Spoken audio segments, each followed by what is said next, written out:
Well, welcome back. Got some progress on this old lathe right here.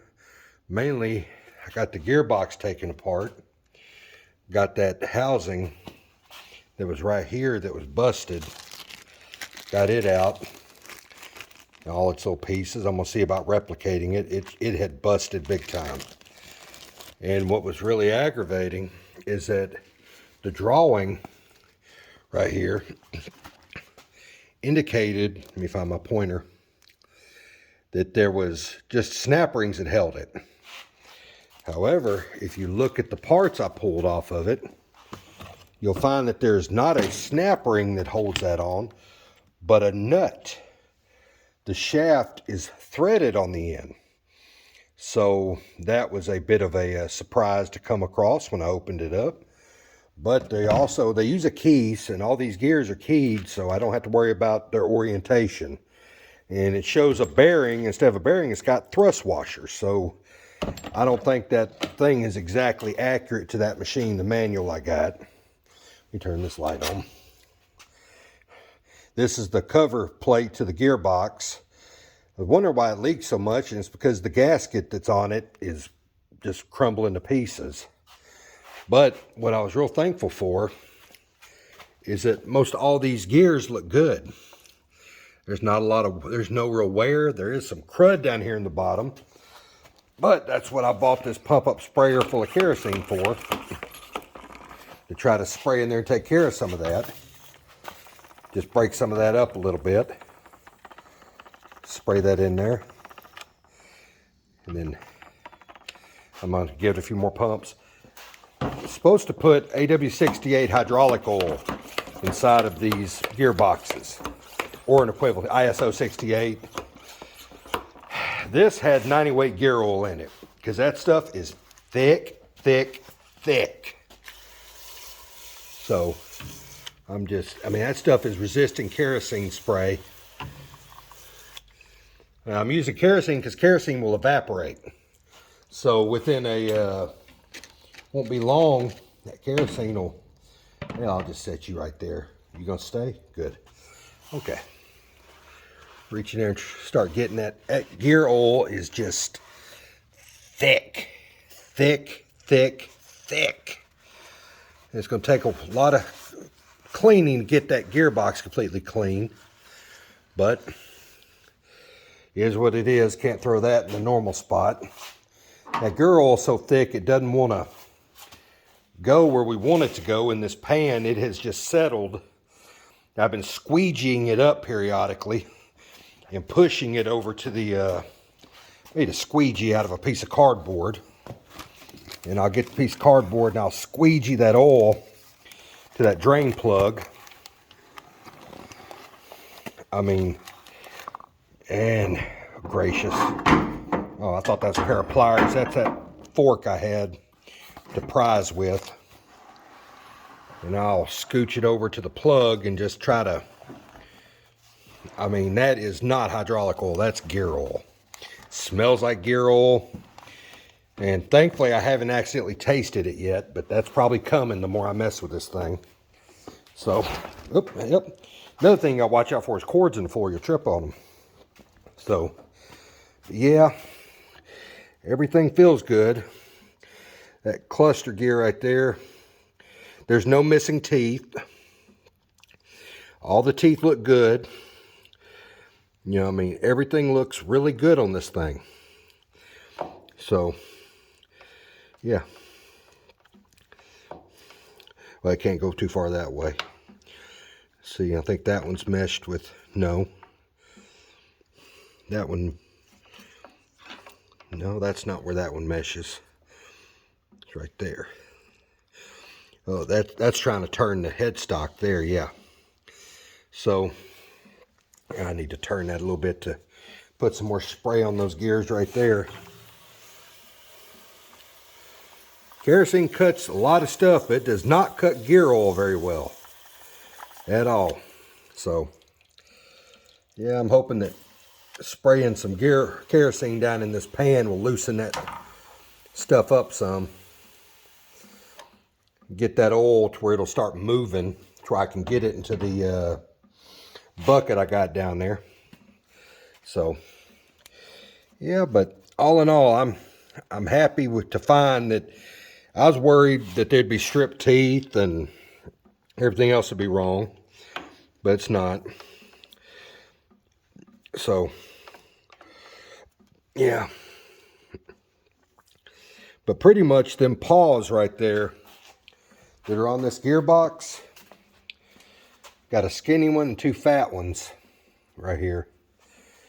Look like they mainly, skinny one looks like it rode on this gear. The fat ones look like they caught these two gears, would shift these gears around. So yeah, let's see if I can get that. There we go, got that to mesh. Gears are something else. They're fun, but at the same time, they're a heartache. You know, I'm going to spray this down with kerosene probably. I'm not going to touch the belt because my hands are slimy now, but this thing's got two different belt sheaves. I'm going to pull the belt off. I'm going to measure the sheave sizes because it looks like this sheave is bigger in diameter. If this sheave is bigger in diameter, and this is the same size, that's a speed change. If this sheave is smaller at the same ratio as this one is bigger, then it doesn't make sense. I'm just going to have to, I'll have to just look at it and play with it. But all in all, making progress. I need to get another rag because I'm just going to have to keep wiping that up. And just keep doing that. I'm going to have to take a rag and get in there. Probably take something to go in there and kind of break that off those gears. What's really neat is some of these gears have a, oh gracious, I forgot what it's called. Some of them are sharp. Some are kind of blunt on top. That's different pressure angles and all that other stuff on gears. So, yeah, I don't know. It's just interesting. Gears are just fascinating. But yeah, I'm just glad to start making some serious progress on this thing. And after I make a new one of these parts here, which I don't know if that's tall enough. No, it's not. My tripod is a piece of crap. What do you expect when you buy the cheapest thing you can find on Amazon because you didn't have any spare money? Okay. Now,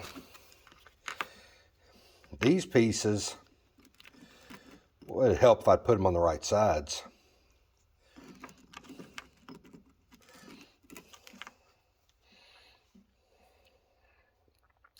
Of course, the back side of them is busted out of both of them.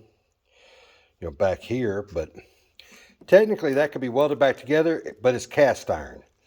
And then it's still going to have a hole. This is a seal area right here. And so it needs to be fairly accurate. Thrust washers fit inside here to act as a bearing. So I'm just going to remake this part, I think. I'm just going to probably make it a lathe project. Just do it in a lathe. Because it's not hardened, it's just cast iron. So now my hands are oily, slimy again. I just wiped them off, but okay, let me put all this up so I don't lose none of this.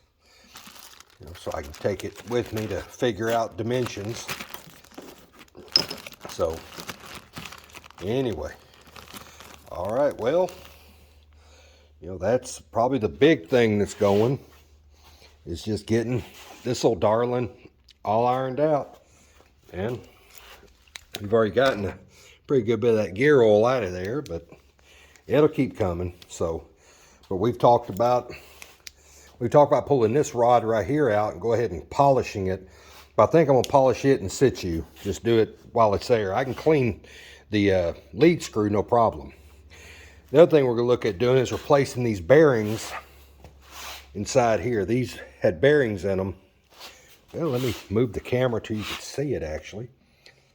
Replacing those two bearings. I mean, they look okay and they're probably fine, but while I'm here at them, I want to go ahead and replace them. Yeah, I've got that rope hoist we used to help stabilize the lathe when we were moving it. I've got it holding this assembly up so it doesn't droop. But I got the tailstock freed up, but it still needs some work. I think that's going to be one of the next big projects, is breaking that down. Even though I figured out that I really want to get some more of these old cam lock pins, like what I got over here.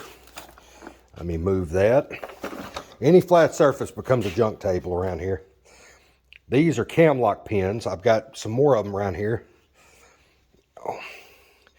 They screw in, and they've got this notch in them so that a cam can cam over and lock against them, hold in place. This is the faceplate. These cam pins that I had fit the faceplate. They do not fit my 4-jaw chuck.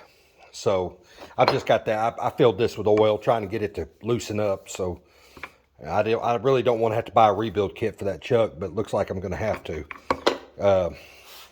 I found the screw size, 6mm by 1mm pitch, but I don't have any way of verifying this thread size. It's been frustrating.